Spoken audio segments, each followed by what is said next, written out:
Hello dear aspirants, आज की इस वीडियो में हम लोग बायोलॉजी की एनसीईआरटी का एक चैप्टर डिस्कस करेंगे जो है केमिकल कोऑर्डिनेशन एंड इंटीग्रेशन। तो हम लोग इस वीडियो में एक रैपिड रिवीजन करेंगे। सबसे पहले देखेंगे कि एंडोक्राइन ग्लैंड और हार्मोन्स क्या होते हैं, ह्यूमन एंडोक्राइन ग्लैंड देखेंगे, फिर जो हार्मोन हमारे हार्ट, किडनी और जीआईटी से निकलते हैं उन्हें देखेंगे, फिर मैकेनिज्म ऑफ हार्मोन एक्शन देखेंगे। तो जो हमारा न्यूरल सिस्टम था वो point two point rapid coordination करवाता था ऑर्गन का। ये फास्ट था बट शॉर्ट लाइफ था। नर्व फाइबर जो है हमारे वो ऑल बॉडी पार्ट्स के सेल को इनर्वेट नहीं कर पाते थे। तो हमारे शरीर में जितना भी सेल्स हैं उनको हमारे नर्व फाइबर इनर्वेट नहीं कर पाते थे, इसलिए एक जो एंडोक्राइन सिस्टम आया, ये कोऑर्डिनेशन और इंटीग्रेशन करवाता है हार्मोन का। ये न्यूरल सिस्टम और एंडोक्राइन सिस्टम ज्वाइंटली कोऑर्डिनेट करके हमारे बॉडी के फिजियोलॉजिकल फंक्शंस को रेगुलेट करते हैं। तो सबसे पहले हम लोग देखेंगे एंडोक्राइन ग्लैंड और हार्मोन को। एंडोक्राइन ग्लैंड क्या है? ये एक डक्टलेस ग्लैंड होती हैं और अपनी सिक्रेशंस को ब्लड में डालती हैं। हार्मोन क्या है? एक केमिकल मैसेंजर्स हैं जो कि बहुत ही लेस अमाउंट में सिक्रेट होते हैं और ये बॉडी में फंक्शंस करवाते हैं। तो एक्सोक्राइन ग्लैंड जो होती हैं एक डक्ट बनाती हैं और अपने टारगेट टिश्यू तक के पहुंचती हैं, मगर जो एंडोक्राइन ग्लैंड हैं ये कोई डक्ट का फॉर्मेशन नहीं करती, ये अपने हार्मोन्स को सिक्रेट करती हैं और फिर उसे ब्लड में डाल देती हैं, फिर वो ब्लड के जरिए टारगेट टिश्यू तक के हार्मोन पहुंच जाता है।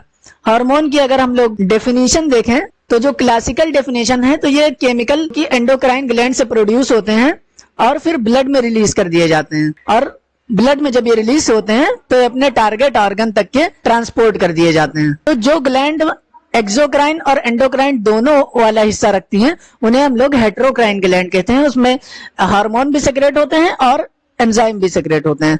तो जैसा कि हमारी पैनक्रियाज और जो गोनैड्स यानी टेस्टिस और ओवरी हैं ये हेटेरोक्राइन ग्लैंड का एग्जांपल है। अगर हम लोग करंट साइंटिफिक डेफिनेशन देखें हार्मोन्स की तो एक नॉन न्यूट्रिएंट केमिकल है, यानी इससे हमें एनर्जी नहीं मिलती है, इंटरसेलुलर मैसेंजर की तरह काम करते हैं और ट्रेस अमाउंट में प्रोड्यूस किए जाते हैं।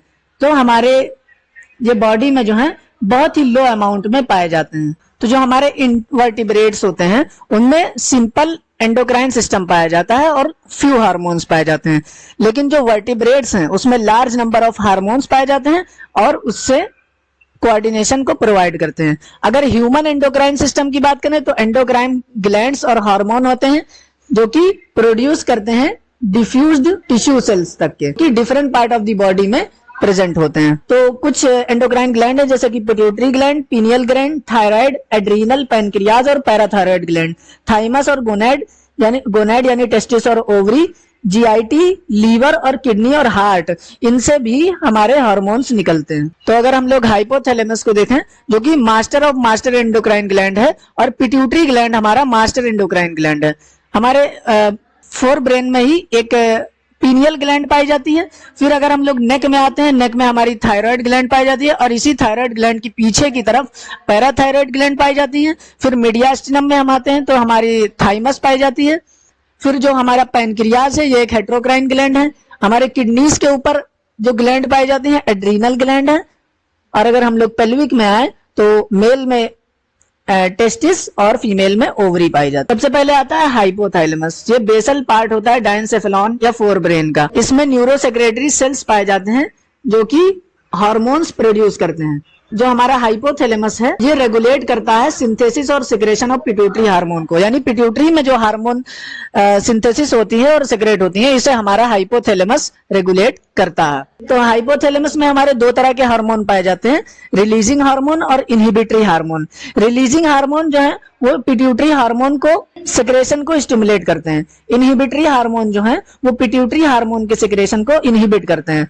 रिलीजिंग हार्मोन में हमारे एंडोक्राइन हार्मोन्स पाए जाते हैं जैसे कि गोनेडोट्रोपिन रिलीजिंग हार्मोन जो कि stimulate pituitary synthesis and release of the gonadotropins.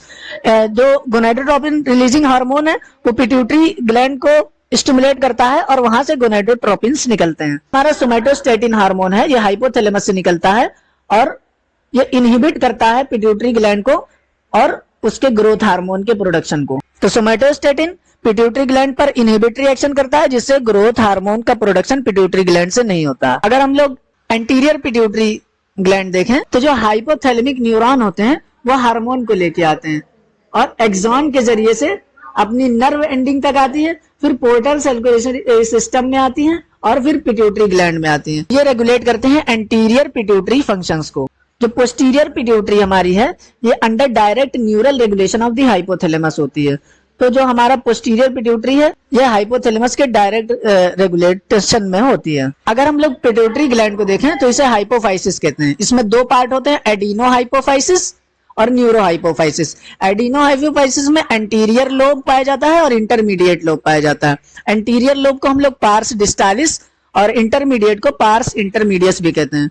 जो न्यूरो हाइपोफाइसिस है, इसमें हमारा पोस्टीरियर लोब आता है जो कि पार्स नर्वोसा कहलाता है। नर्वोसा इसलिए कहलाता है क्योंकि हमारा जो पोस्टीरियर पिट्यूटरी लोब है, वो हार्मोन का सिंथेसिस नहीं करता है। ये हाइपोथैलेमस से हार्मोन सिंथेसिस होकर के आते हैं और यहाँ आकर के स्टोर होते हैं और यहीं से रिलीज होते हैं।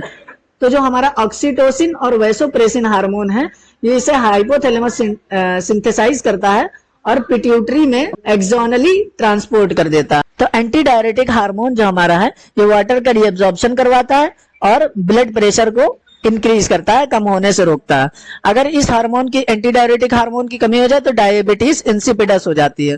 तो ये वाटर लॉस को रोकता है। अगर इसकी कमी होती है, डायबिटीज इंसिपिडस होती है। डायबिटीज इंसिपिडस में बहुत सारा पानी हमारे यूरिन की थ्रू लॉस होता है। दूसरा हार्मोन पोस्टीरियर पिट्यूटरी से रिलीज होता है, ऑक्सीटोसिन। ऑक्सीटोसिन क्या करवाता है कि बर्थ के टाइम पर ये यूट्रस का कॉन्ट्रैक्शन करवाता है, तो इसलिए हम लोग इसे बर्थ हार्मोन भी कहते हैं। और मिल्क का इंजेक्शन करवाता है लैक्टेशन के टाइम। और यही ऑक्सीटोसिन हमारा लव हार्मोन या कडल हार्मोन है, जो अट्रैक्शन होता है अपोजिट जेंडर की तरफ, वो इसी ऑक्सीटोसिन की वजह से होता है। अगर हम लोग पार्स इंटरमीडियस देखें, यानी पिट्यूटरी ग्लैंड के इंटरमीडिएट वाले लोब से देखें, तो वहां से सिर्फ एक हार्मोन रिलीज होता है जिसका नाम है मेलेनोसाइट स्टिमुलेटिंग हार्मोन, जो कि हमारी स्किन के पिगमेंटेशन के लिए रिस्पॉन्सिबल होता है। अगर पार्स डिस्टालिस यानी एंटीरियर लोब ऑफ पिट्यूटरी को देखें, तो वहां से growth hormone, prolactin, thyroid stimulating hormone, adrenocorticotropic hormone, luteinizing hormone और फॉलिकुलर स्टिमुलेटिंग हार्मोन सिक्रेट होते हैं। एग्जाम में सवाल किस तरह से आता है कि बहुत सारे हार्मोन आपको लिखे हुए होते हैं, फिर उसके बाद में मैचिंग दे देते हैं कि कौन सा हार्मोन कहां से रिलीज होता है और मैच द फॉलोइंग वाला सवाल दे देते हैं। अगर हम लोग पार्स नर्वोसा को देखें यानी पोस्टीरियर पिट्यूटरी से, तो यहाँ दो ही हार्मोन रिलीज होते हैं, एक ऑक्सीटोसिन, दूसरा वैसोप्रेसिन या एंटी डायरेटिक हार्मोन। सबसे पहले हम लोग ग्रोथ हार्मोन की अगर बात करें, तो अगर ग्रोथ हार्मोन की डेफिशिएंसी हो जाए, होता है ड्वार्फिज्म, यानी लो सिक्रेशन हो तो ड्वार्फिज्म हो जाता है, जिसकी वजह से ग्रोथ जो है स्टंटेड हो जाती है। अगर एक्सक्रेशन अगर इसका सिक्रेशन ओवर सिक्रेशन हो जाए, ज्यादा सिक्रेट होने लगे, तो जाइजेंटिज्म होता है। जाइजेंटिज्म अगर प्रोपोर्शनेट सिक्रेट होता है तो ये जाइजेंटिज्म करवाता है, यानी हाइट बहुत बड़ी हो जाती है। लेकिन अगर ये डिसप्रोपोर्शनेट सिक्रेट होता है, तो अगर हमारा ग्रोथ हार्मोन एडल्ट या मिड एज में सिक्रेट हुआ, तो ये सीरियस कॉम्प्लिकेशन करवाता है, जिसकी वजह से क्या होता है, प्री मैच्योर डेथ हो सकती है अगर ट्रीट नहीं किया गया, और इसे डायग्नोज करना बहुत मुश्किल होता है अर्ली स्टेज में। तो ये बहुत सालों के बाद इसे नोटिस करके फिर डायग्नोज किया जाता है। तो ये एक मिडल एज में या एडल्ट एज में अगर ओवर सिक्रेशन होता है ग्रोथ हार्मोन का, तो इस तरह की कंडीशन आती है, इसे हम लोग एक्रोमेगैली कहते हैं। यहाँ प्रोपोर्शनेट ग्रोथ नहीं होती, यानी लॉन्ग बोन्स में ग्रोथ नहीं होती है। और जो जाइजेंटिज्म है, अगर बचपन से ही ओवर सिक्रेशन हो रहा है तो वो जाइजेंटिज्म करवाता है और प्रोपोर्शनेट ग्रोथ होती है और हमारी लॉन्ग बोन्स साइज बढ़ता है। मगर एक्रोमेगैली में लॉन्ग बोन्स का साइज नहीं बढ़ता। अगर हम लोग बात करें प्रोलैक्टिन की, तो प्रोलैक्टिन हार्मोन जो है, यह भी हमारा एंटीरियर पिट्यूटरी से सिक्रेट होता है और ये मिल्क के फॉर्मेशन में मदद करता है। मिल्क इजेक्शन जो करवाता है ऑक्सीटोसिन, और मिल्क का फॉर्मेशन करवाता है प्रोलैक्टिन। नाम से भी पता चल रहा है, प्रो और लैक्टिन यानी लैक्टेशन। प्रो मतलब पहले, लैक्टिन यानी लैक्टेशन। लैक्टेशन होने से पहले ये प्रेगनेंसी के टाइम पर ही मिल्क का फॉर्मेशन करवाता है। तो ये मेमरी ग्लैंड का ग्रोथ करवाता है, उसमें एल्वियोलाई बनवाता है और फॉर्मेशन ऑफ मिल्क करवाता है।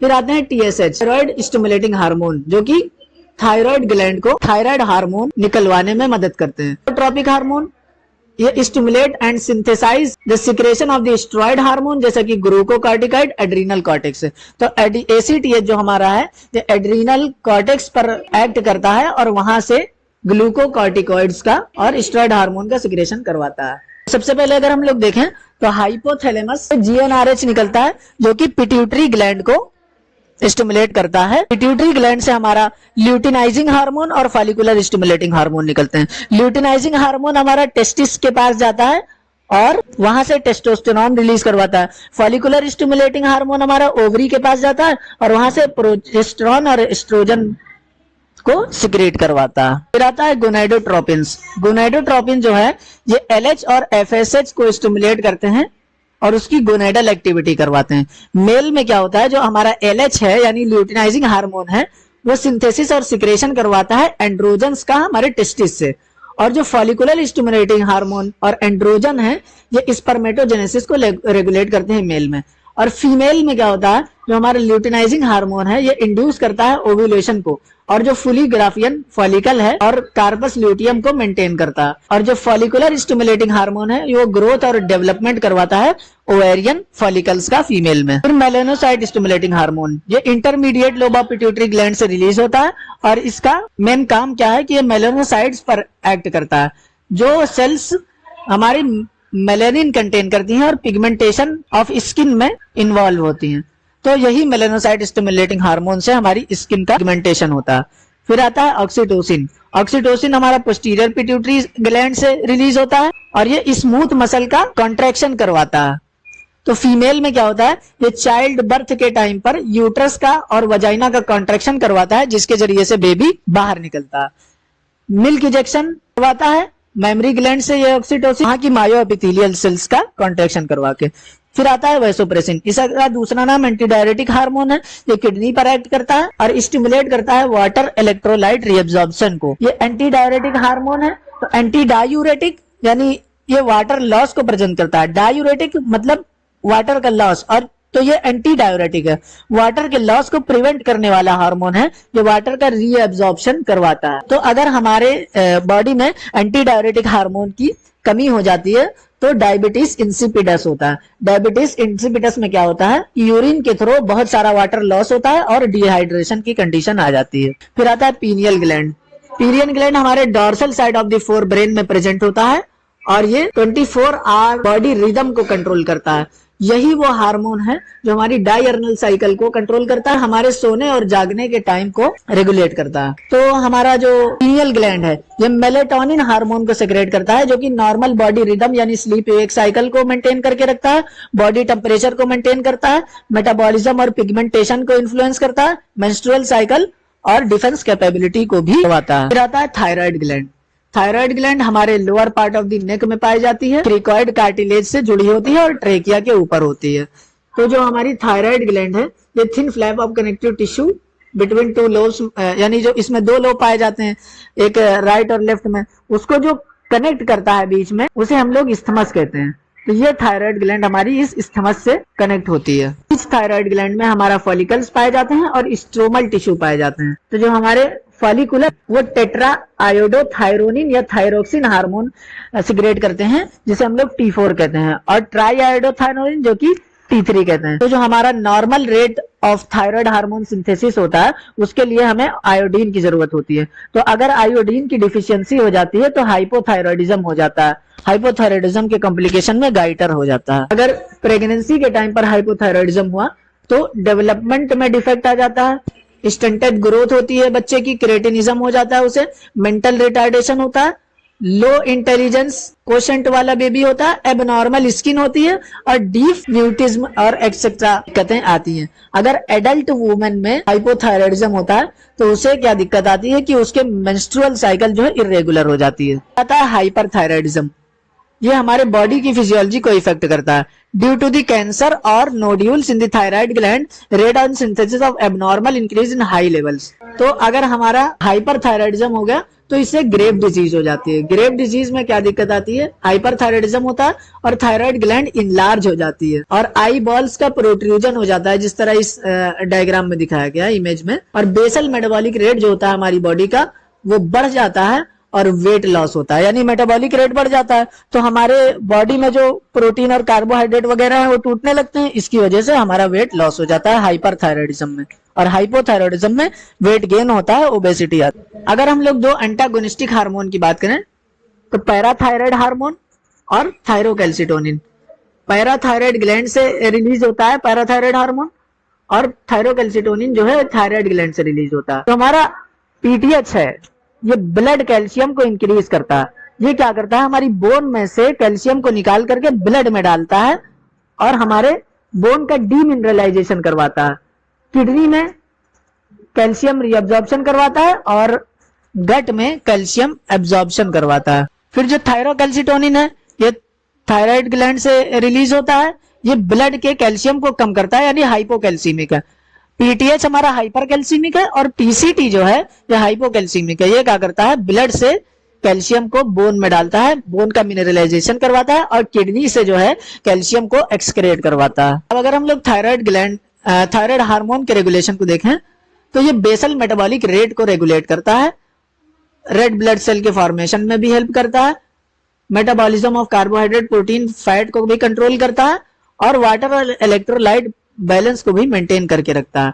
थायरोकैल्सिटोनिन जो है ये हमारे कैल्शियम लेवल को रेगुलेट करता है। पैराथायराइड ग्लैंड, पैराथायराइड ग्लैंड क्या है, ये एक छोटी छोटी सी ग्लैंड होती हैं जो थायराइड ग्लैंड के पीछे पाई जाती हैं। ये 4 नंबर में होती हैं, यानी थायराइड ग्लैंड एक होती है और दोनों लोब जो होते हैं हमारे थायराइड ग्लैंड के, हर लोब पर 2 ग्लैंड पाई जाती हैं। तो 4 हमारी पैराथायराइड ग्लैंड होती हैं थायराइड ग्लैंड के पीछे। तो जो हमारा पैराथायराइड हार्मोन है ये एक पेप्टाइड हार्मोन है जो कि सिक्रेट करता है पैराथायराइड ग्लैंड और रेगुलेट करता है सर्कुलेटिंग ऑफ कैल्शियम लेवल, यानी ब्लड में हमारा जो कैल्शियम है उसे रेगुलेट करता है।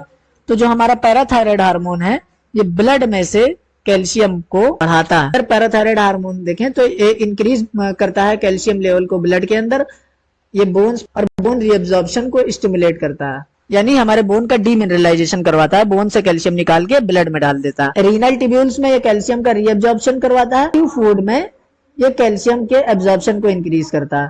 थायरोकैल्सिटोनिन के साथ में ये कैल्शियम को बैलेंस करता है क्योंकि एंटागोनिस्ट होता है इसका थायरोकैल्सिटोनिन। अब लोग बात करेंगे थाइमस ग्लैंड की। थाइमस ग्लैंड हमारे मीडियास्टिनम में पाई जाती है, जो 2 लंग्स के बीच में जो स्पेस होती है इसे हम लोग मीडियास्टिनम कहते हैं और इसी मीडियास्टिनम में हमारी थाइमस ग्लैंड पाई जाती है। ये एक लोबुलर स्ट्रक्चर है 2 लंग्स के बीच में और स्टर्नम और के बिहाइंड और वर्टिब्रा के आगे की तरफ पाया जाता है। ये इम्यून सिस्टम के डेवलपमेंट में इसका मेजर रोल होता है और ये एक पेप्टाइड हार्मोन सेक्रेट करता है जिसका नाम होता है थाइमोसिन, जो कि डिफरेंशिएशन करवाता है टी लिम्फोसाइट सेल्स की, जो कि सेल मीडिएटेड इम्यूनिटी में इन्वॉल्व होते हैं और प्रमोट करता है एंटीबॉडीज के प्रोडक्शन को, जो कि ह्यूमरल इम्यूनिटी में इन्वॉल्व होते हैं। तो जो हमारा थाइमस ग्लैंड है ये बच्चों में बड़ा होता है, ओल्ड एज में जाकर के छोटा हो जाता है। फिर आता है एड्रीनल ग्लैंड। तो जो हमारी दोनों किडनीज होती हैं इसके ऊपर ये ट्रायंगुलर शेप की एक ग्लैंड पाई जाती है, इसे हम लोग एड्रीनल ग्लैंड कहते हैं। इसके 2 पार्ट होते हैं, जो बाहर वाला पार्ट होता है वो इसका कॉर्टेक्स होता है, अंदर वाला पार्ट इसका मेड्यूला होता है। तो अगर हमें एड्रीनल कॉर्टेक्स के हार्मोन्स की अगर कमी हो जाए, यहाँ से जो एडिनोकार्टिकोट्रोफिक हार्मोन निकलता है अगर उसकी कमी हो जाए तो ये हमें एडिशंस डिसीज हो जाती है। ये कार्बोहाइड्रेट मेटाबॉलिज्म को अल्टर कर देती है और एक्यूट वीकनेस और फटीग करवाती है। तो एडिशंस डिसीज में क्या होता है, जो हमारी स्किन है उसका ब्रोंज पिगमेंटेशन हो जाता है, change distribution of the body hair, hypoglycaemia करवाता है, ब्लड शुगर को कम कर देता है, ब्लड प्रेशर को भी कम कर देता है, वेट लॉस करवाता है और जीआई डिस्टर्बेंस भी करवाता है और वीकनेस भी करवाता है। तो ये एडिशंस डिसीज के कुछ सिम्टम्स हैं। फिर आता है एड्रीनल मेड्यूला। एड्रीनल मेड्यूला जो है हमारा ये 2 हार्मोन सेक्रेट करता है, एड्रीनलिन एपिनेफ्रिन और नॉर एड्रीनलिन यानी नॉर एपिनेफ्रिन। तो हमारे एड्रीनल ग्लैंड की 3 लेयर होती हैं, एक जोना पेलुसिडा, जोना ग्लोमेरुलोसा, बीच वाली जोना फेसिकुलेटा, अंदर वाली जोना रेटिकुलारिस और फिर जोना रेटिकुलारिस के अंदर वाला जो हिस्सा हमारा होता है ये एड्रीनल मेड्यूला होता है और बाहर वाला इसके एड्रीनल कॉर्टेक्स होता है। ये तीनों लेयर्स को बाहर की तरफ एक कैप्सूल कवर करके रखती है। तो जो हमारे एड्रीनलिन और नॉर एड्रीनलिन हार्मोन है ये इमरजेंसी हार्मोन है, जो कि फ्लाइट और फाइट कंडीशन में रिलीज होते हैं। तो जब हम लोग किसी फाइट या फ्राइट कंडीशन में होते हैं, यानी अगर हमें कोई कुत्ता दौड़ा लेता तो ये हमारे एड्रीनलिन और नॉर एड्रीनलिन हमारी अलर्टनेस को इंक्रीज करते हैं, पैपिलरी डायलेशन करवाते हैं, हमारी जो आंखों में जो प्यूपिल है उसका डायलेशन हो जाता है, हमारे जो शरीर पर बाल होते हैं वो इरेक्ट हो जाते हैं, यानी बाल खड़े, रुएं खड़े हो जाते हैं, सीना आने लगता है, हार्ट बीट बढ़ जाती है, हार्ट जल्दी जल्दी कॉन्ट्रैक्शन करता है, रेस्पिरेटरी रेट को बढ़वाता है। फिर आता है कैटिकोलामिन्स। कैटिकोला मीन्स जो है ये स्टिमुलेट करते हैं ब्रेकडाउन ऑफ ग्लाइकोजन को। तो जो हमारा ग्लाइकोजन है उसका ब्रेकडाउन करवा करके ग्लूकोज बनाते हैं, और हमारे लिपिड और प्रोटीन को भी ये ब्रेकडाउन करवाते हैं। तो जो हमारा कार्टिसोल है ये मेन ग्लूकोकार्टिकॉइड है जो कि कार्बोहाइड्रेट मेटाबॉलिज्म में रोल प्ले करता है।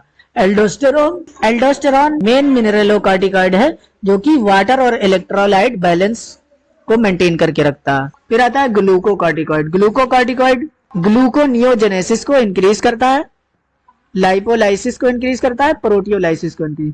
ग्लूकोनियोजेनेसिस का है formation of glucose from non carbohydrate sources, यानी बिना जो कार्बोहाइड्रेट के अलावा लिपिड या प्रोटीन से या किसी और सब्सटेंस से ग्लूकोज बनवाना ग्लूकोनियोजेनेसिस है। तो हमारा ग्लूकोकार्टिकॉइड ग्लूकोनियोजेनेसिस को बढ़ाता है, लाइपोलाइसिस यानी लिपिड को तोड़वाता है, प्रोटियोलाइसिस प्रोटीन को तोड़ता है, और इनहिबिट करता है cellular uptake amino acid utilisation, यानी हमारे जो सेल्स अमीनो एसिड को यूटिलाइज करते हैं उसको इनहिबिट करता है।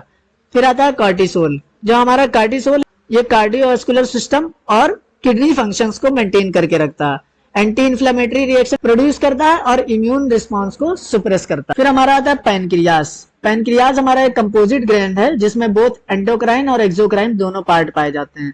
1 से 2 मिलियन आइलेट ऑफ लैंगरहैंस इसमें होते हैं जो कि पूरे पैनक्रियाटिक टिश्यू का 1 से 2% होता है। इसमें जो अल्फा सेल पाई जाती हैं वो पेप्टाइड हार्मोन प्रोड्यूस करती हैं जिसे ग्लूकागॉन कहते हैं। ग्लूकागॉन हमारा हाइपरग्लाइसीमिक हार्मोन है यानी ब्लड शुगर को बढ़ाता है। तो ये हेपेटोसाइट पर एक्ट कर ग्लाइकोजीनोलाइसिस करवाता है, यानी ग्लाइकोजीनोलाइसिस ग्लाइकोजन को तोड़ता है। तो ग्लाइकोजन को तोड़ के ग्लूकोज बनता है, तो उससे भी ग्लूकोज लेवल बढ़ता है। ग्लूकोनियोजेनेसिस नॉन कार्बोहाइड्रेट सोर्स से ग्लूकोज को बनवाता है, तो उससे भी हमारा ग्लूकोज बढ़ता है। सेलुलर ग्लूकोज अपटेक और यूटिलाइजेशन को कम करता है और ब्लड में ग्लूकोज को बढ़ाता है। दूसरा, जो बीटा सेल्स होती है उनसे इंसुलिन सेक्रेट होती है।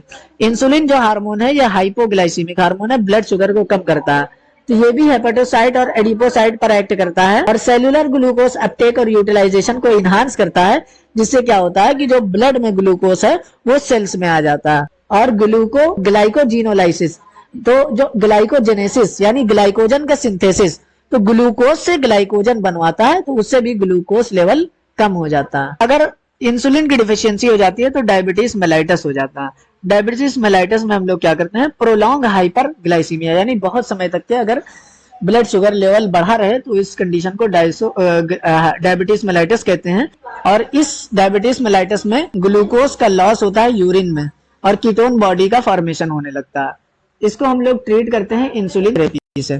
फिर आता है टेस्टिस। टेस्टिस मेल का गोनेड होता है जो कि स्क्रोटल सैक यानी स्क्रोटम में पाया जाता है, मेल के एब्डोमेन में आउटसाइड द बॉडी। तो टेस्टिस के डुअल फंक्शन है, एक तो ये प्राइमरी सेक्स ऑर्गन है, दूसरा ये एंडोक्राइन ग्लैंड है।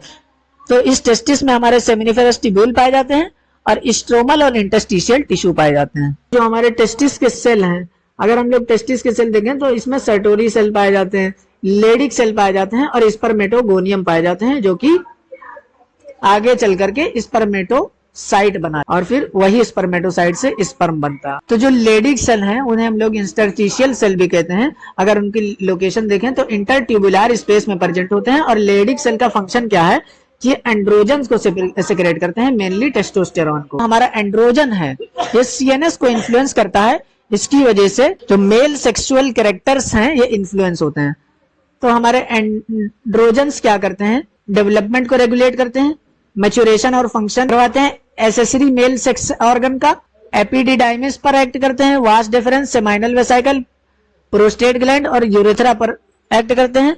ये मस्कुलर ग्रोथ को स्टिमुलेट करते हैं, फेशियल और एक्सिलरी हेयर्स के ग्रोथ करवाते हैं एंड्रोजन्स, एग्रेसिवनेस को बढ़ाते हैं, वॉइस को लो पिच करवाते हैं और स्पर्मेटोजेनेसिस यानी फॉर्मेशन ऑफ स्पर्मेटोजोआ को इंक्रीज करवाते हैं। इसका जो है एनाबॉलिक इफेक्ट होता है। तो जो हमारा एंड्रोजन है यानी टेस्टोस्टेरोन है, ये एनाबॉलिक इफेक्ट होता है, सिंथेटिक इफेक्ट होता है, कुछ ना कुछ बनवाता है। तो प्रोटीन और कार्बोहाइड्रेट का ये एनाबॉलिज्म करवाते हैं, फॉर्मेशन करते हैं। जाता है ओवेरी। ओवेरी पेयर्स में पाई जाती हैं फीमेल के एब्डोमेन के अंदर। इसका भी डुअल फंक्शन है, ये प्राइमरी सेक्स ऑर्गन है और एंडोक्राइन ग्लैंड है। ओवेरियन फॉलिकल्स पाए जाते हैं जिससे हमारे एस्ट्रोजन सेक्रेट होता है, और जो हमारा स्ट्रोमल टिश्यू है ओवेरियन फॉलिकल में प्राइमरी, सेकेंडरी और टर्शियरी और ग्राफियन फॉलिकल्स पाए जाते हैं। दूसरा इसमें जो स्ट्रोमल टिश्यू है वो है, और इसमें कार्पस ल्यूटियम पाया जाता है। तो जो कार्पस ल्यूटियम है ये प्रोजेस्टेरॉन को सेक्रेट करवाता है। तो जो एस्ट्रोजन हार्मोन है ग्रोथ और activity of female secondary sex organs को स्टिमुलेट करता है, ग्रोइंग और ओवेरियन फॉलिकल्स का डेवलपमेंट करवाता है, सेकेंडरी सेक्सुअल कैरेक्टर्स जो होते हैं फीमेल्स में तो यही एस्ट्रोजन हार्मोन करवाता है, जैसा कि वॉइस में हाई पिच होना, और मेमोरी ग्लैंड का डेवलपमेंट करवाता है, और फीमेल सेक्सुअल बिहेवियर को भी यही एस्ट्रोजन हार्मोन इन्फ्लुएंस करता है। फिर आता है प्रोजेस्टेरॉन। प्रोजेस्टेरॉन प्रेगनेंसी को सपोर्ट करता है, मेमोरी ग्लैंड पर एक्ट करता है, और उससे एल्वियोलाई का फॉर्मेशन करवाता है। एल्वियोलाई के एक सैक लेक स्ट्रक्चर होते हैं जो कि हमारे ब्रेस्ट के अंदर पाए जाते हैं, उसी से मिल्क का सेक्रेशन होता है। हम लोग बात करेंगे हार्ट, किडनी और जीआईटी के हार्मोन्स की। तो हार्मोन हमारे जो एंडोक्राइन ग्लैंड से निकलते हैं, और कुछ हार्मोन जो है जो टिश्यू से निकलते हैं। अगर हम लोग हार्ट के एट्रियल वॉल से देखें तो एक हार्मोन निकलता है एट्रियल नाइट्रियूरेटिक फैक्टर यानी एएनएफ, जो कि एडीएच का एंटागोनिस्ट होता है, यानी एंटी डायरेटिक हार्मोन, जो कि ब्लड प्रेशर को कम कर रहा बढ़ा रहा था, ये ब्लड प्रेशर को कम करवाता है। तो इसका फंक्शन क्या है, ये ब्लड वेसल्स का डायलेशन करवाता है, जिसकी वजह से ब्लड प्रेशर कम होता है। किडनी के जुक्स्टा ग्लोमेरुलर सेल से इरिथ्रोपोइटिन निकलता है। इरिथ्रोपोइटिन ये इरिथ्रोपोइसिस यानी फॉर्मेशन ऑफ आरबीसी को स्टिमुलेट करता है। एक हार्मोन निकलता है जो है गैस्ट्रिन, ये एचसीएल का और पेप्सिनोजन का सिक्रेशन करवाता है। एक्सोक्राइन हार्मोन, तो जो एक्सोक्राइन पैनक्रियाज है उसमें से एक सिक्रेटिन हार्मोन निकलता है, जो कि फर्स्ट आइसोलेटेड हार्मोन है, सबसे पहले डिस्कवर किया गया है। वो वाटर और बाइकार्बोनेट आयंस का सिक्रेशन करवाता है। फिर जो कोलिसिस्टोकाइनिन हार्मोन है वो बोथ पैनक्रियाज और गाल ब्लेडर से निकलता है, और सिक्रेशन करवाता है पैनक्रियाटिक एंजाइम का और बाइल जूस का। स्मॉल इंटेस्टाइन से एक हार्मोन निकलता है गैस्ट्रिक इनहिबिटरी पेप्टाइड, जीआईपी हमें लोग कहते हैं। वो गैस्ट्रिक सेक्रेशन और मोटिलिटी को इनहिबिट करता है, यानी गैस्ट्रिक सेक्रेशन को कम करता है और गैस्ट्रिक मोबिलिटी को भी कम करता है। फिर several other non endocrine tissue से यानी ग्रोथ फैक्टर्स रिलीज होते हैं, जो कि normal growth of tissue and their repairing regeneration में हेल्प करते हैं। तो जो हमारा गैस्ट्रिन हार्मोन है ये गैस्ट्रिक इनहिबिटरी पेप्टाइड का एंटागोनिस्ट होता है, क्योंकि गैस्ट्रिक इनहिबिट पेप्टाइड इनहिबिट करता है गैस्ट्रिक सेक्रेशन और मोटिलिटी को, और गैस्ट्रिन हमारा जो है वो इनहांस करता है गैस्ट्रिक सेक्रेशन और मोबिलिटी को। फिर आता है मैकेनिज्म ऑफ हार्मोन एक्शन। तो जो हमारे हार्मोन है इसके लिए एक स्पेसिफिक रिसेप्टर्स प्रेजेंट होते हैं इसके टारगेट टिश्यू में। कुछ मेम्ब्रेन बाउंड रिसेप्टर होते हैं जो कि सेकंड मैसेंजर को जनरेट करते हैं, जैसे कि cyclic MP, IP3, calcium, in turn to regulate cellular metabolism. जो दूसरे होते हैं वो इंट्रा सेलुलर रिसेप्टर्स होते हैं, एक्चुअली न्यूक्लियर रिसेप्टर होते हैं, यानी सेल्स के अंदर उसके रिसेप्टर प्रेजेंट होते हैं। तो जैसा कि स्टेरॉयड हार्मोन और आयोडोथायरोनिन ये इंट्रा सेलुलर रिसेप्टर होते हैं, जो कि जीन एक्सप्रेशन को और क्रोमोसोमल फंक्शंस को रेगुलेट करते हैं। अब अगर हम लोग बात करें प्रोटीन हार्मोन की, तो इसका सेल मेम्ब्रेन पर एक रिसेप्टर पाया जाता है। प्रोटीन अगर फॉलिकुलर स्टिमुलेटिंग हार्मोन है और ये ओवरी की सेल मेम्ब्रेन है, तो यहाँ पर जो रिसेप्टर पाया जाता है रिसेप्टर के साथ में आकर ये बाउंड होता है, फिर ये फर्स्ट रिस्पांस जनरेट करता है, और यहाँ से ये सेकंड मैसेंजर जनरेट करता है जो कि साइक्लिक एमपी या कैल्शियम। फिर बायोकेमिकल रिस्पांस होता है, और फिर फिजियोलॉजिकल रिस्पांस होता है, ओवेरियन ग्रोथ होती है। जो स्टेरॉयड हार्मोन है उसका इंट्रासेलुलर रिसेप्टर होता है, सेल के अंदर होता है, न्यूक्लियस के अंदर। तो ये स्टेरॉयड हार्मोन जैसा कि हमारा एस्ट्रोजन है, ये यूट्राइन सेल की मेम्ब्रेन होती है उसके अंदर सीधा एंटर कर जाता है, और जो हार्मोन का रिसेप्टर है न्यूक्लियस के अंदर प्रेजेंट होता है, वहां जाकर हार्मोन रिसेप्टर कॉम्प्लेक्स बनवाता है। उसके बाद में ये mRNA से प्रोटीन बनवाता है, और प्रोटीन बनवा के फिजियोलॉजिकल रिस्पांस करवाता है टिश्यू ग्रोथ एंड डिफरेंशिएशन का। जो हार्मोन रिसेप्टर के साथ में जुड़ता है तो ये हार्मोन रिसेप्टर कॉम्प्लेक्स बनवाता है। तो बायोकेमिकल चेंज होते हैं मेटाबॉलिज्म में, और फिजियोलॉजिकल फंक्शन रेगुलेट होते हैं। हार्मोन्स को जो डिवाइड किया गया है on the basis of chemical nature, अगर हम पेप्टाइड, पॉलीपेप्टाइड या प्रोटीन हार्मोन को देखें तो इससे इंसुलिन, ग्लूकागॉन, पिट्यूटरी हार्मोन और हाइपोथैलेमिक हार्मोन होते हैं। स्टेरॉयड हार्मोन में कार्टिसोल, टेस्टोस्टेरोन, स्टेरॉयड और एस्ट्रोजन और प्रोजेस्टेरोन हार्मोन आते हैं।